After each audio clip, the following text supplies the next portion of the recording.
আল্লাহর রাসূল সাল্লাল্লাহু আলাইহি ওয়াসাল্লাম বলেন, হাসরের মাঠে একদল মানুষ ছোট ছোট পিপিলিকার মতো হবে। ওই সমস্ত মানুষগুলো কারা? আল্লাহর রাসূল সাল্লাল্লাহু আলাইহি ওয়াসাল্লাম বলেন, যেই সমস্ত লোকগুলো দুনিয়ার মধ্যে অহংকারী করত, তাকাব্বুরি করত, বড়ত্ব করত, ওই সমস্ত লোকগুলাকে হাসরের মাঠে ছোট ছোট পিপিলিকার মতো আল্লাহ তাআলা বানিয়ে দিবেন, আর তাদের উপরে দেয়া মানুষ যাইব। তাহলে এমন লোক দুনিয়াতে আছে না, অহংকার তাকাব্বুর, তার চলাফেরার দ্বারা বোঝা যায় সে মানে কি যেন হয়ে গেছে। ওই সমস্ত লোকগুলাকে হাসরের মাঠে ছোট ছোট পিপিলিকার মতো বানাইয়া দিবে, আর ওই সমস্ত লোকের উপরে দেয়া মানুষ পাইরা পাইরা যাবে। মুসলমান, আল্লাহর রাসূল সাল্লাল্লাহু আলাইহি ওয়াসাল্লাম বলেছেন, হাসরের মাঠে আরেক দল মানুষ, পুরুষ এবং মহিলা, তাদের শরীরটা এত মোটা হবে, তাদের পেটটা এত বড় হবে, তাদের পেটটা হবে গুদামের মতো বড়, তাদের পেটের চামড়ার উপরে দিয়ে ভিতরে সবগুলো আয়নার মতো পরিষ্কার দেখা যাবে। হে মুসলমান, আপনার এই পেট থেকে যদি কাপড়টা সরান, চামড়ার উপর দিয়া ভিতরে কিছু দেখা যাবে? বলেন না, না, দেখা যাবে না। হাসরের মাঠে যেই সমস্ত পুরুষ মহিলার পেটটা এত বড় হবে, বড় গুদামের মতো বড় হবে, ওই পেটের ভিতরে 1 মণ 2 মণ ওজনের বিশাল বড় বড় বড় বড় হাজার হাজার সাপ ওই পেটের ভিতরে দেওয়া হবে।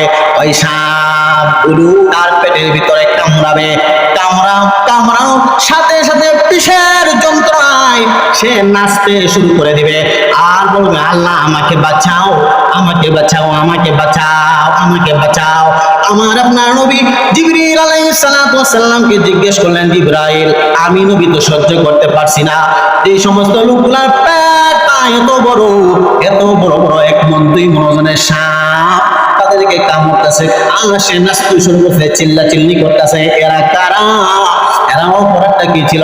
জিবরিল আলাইহিস সালাতু ওয়াস সালাম বলেন, ওগো নবীজি, এরা হইল আপনার উম্মতের শত্রু। এরা আপনার উম্মতের, নবীর উম্মতের কি শত্রু। কারণ এই শাস্তি কেন? ওই যে আগের জবাব, যেমন কর্ম তেমন ফল। তাদের কর্ম কি ছিল? কাম কি ছিল? শত্রুরা গরিবের মাল চুইসা খাওয়ার পরও তারপরও তাদের পেট ভরে নাই। ও মুসলমান, গরিব মানুষ, অসহায় মানুষ সুদের উপরে টাকা আনছে, দেখা যায় সে টাকা দিতে পারে না, এমন হয়েছে সুদের টাকা দিতে যাইয়া তার গড় জায়গা জমি বিক্রি করে সব সুদের লেনদেন কি করতে হয়েছে? দিতে হয়েছে। এমন হয়েছে, তার মনে কি শান্তি আছিল?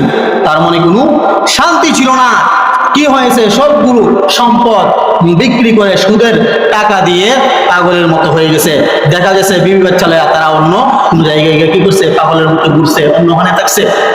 এই জন্য আল্লাহ সুবহানাহু ওয়া তাআলা ওই সুদখোরের দলের হাসরের মাঠে পেটটা গুদামের মতো বড় বানাইয়া 1 মণ 2 মণ ওজনের বড় বড় বিষাক্ত সাপগুলো তাদের পেটের ভিতরে দিবে, আর ওই সাপগুলো কামড়াবে, কামড়ের বিশ্বের যন্ত্রণা সহ্য করতে না পেরে চিল্লাচিল্লি করবে। এরকম ভাবে তাদেরকে শাস্তি দিবে।